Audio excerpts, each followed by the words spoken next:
Soke Harris Warren, and the style that I teach is Nisei Jitsu. Nisei Jitsu means second generation martial arts. Our roots comes from the Daito-ryu, the Hakko-ryu, to Yusutsu Jitsu system. I'm from Jacksonville, Florida. I'm retired Air Force. My profession now is still law enforcement. My cousin was a janitor at the YMCA. And I used to go to the YMCA because in our neighborhood, that was the only place where there was a pool.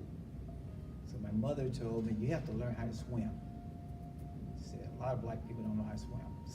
So I had to learn how to swim, so I went to the YMCA, and my cousin said, there's this guy in the Navy that's teaching some form of Taekwondo. I didn't know what Taekwondo was. So he said, martial arts.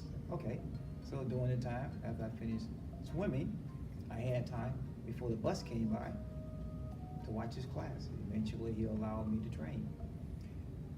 As I got older and got into middle school, my gymnastic instructor, I found out, was a judo instructor. So I was studying karate and judo and gymnastic all at the same time. I learned so much when I was in Japan training. I thought I knew something. And we all think that way.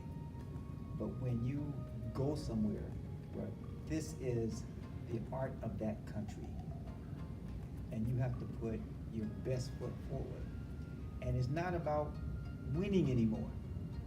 It's about heart. How much heart you have. All about humility. We used to have summer, winter, and spring training. 18 hours a day. 6 hours left for eating, sleeping, and going to the restroom. And so in the wintertime, in the blizzard out there in the snow, like you would see in some of the old karate movies where the guys are training in the snow, we were out there.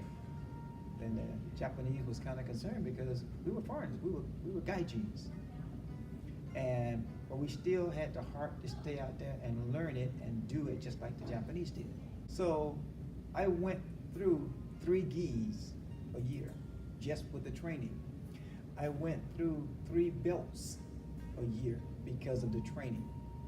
Everything was very realistic because everything is outside, nothing inside. We slept outside, we ate outside, we trained outside. We, at one time, thought we were ninjas because of the training instead of just jujitsuans. But we would jump over and dive over live blades. We would dive over each other. We would fall on different surfaces, gravel, sand, dirt, whatever it was where we were training. When you did a lot of the training, the drills, even the karate size of it, you would be struck by the instructor if things weren't right, because the Japanese don't have gray areas. Gray areas is a transition from bad to good. You're never in the gray area any extended time. It's either gonna get better or you get bad. Too bad, you eliminate it. So in the hard training, it wasn't a matter of whether you win or you could do it. It's how much heart you do, because they push you to your limits. Now, you could quit and say, okay, I'm not gonna do this anymore.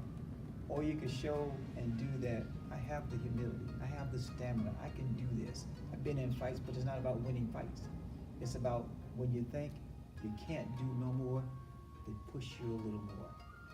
So I've learned that the humility, and my mother always told me, whatever you do the best. If you want to be a garbage man, you be the best garbage man in Jacksonville. Don't just do it halfway, do it all the way. So I never quit at what I did. If I couldn't do it, I had to prove that I couldn't do it. Not just give up because I'm tired or I'm all beat down. No, it didn't work that way. And I tell my students, humility takes you a long way. They don't care. It's not how much money you have, it's how you treat people.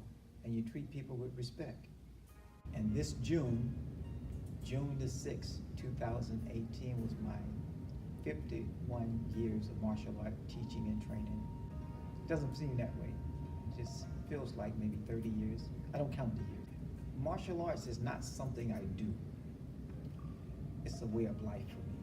I put the Lord first. Then there's my wife and family. Then there's my martial arts.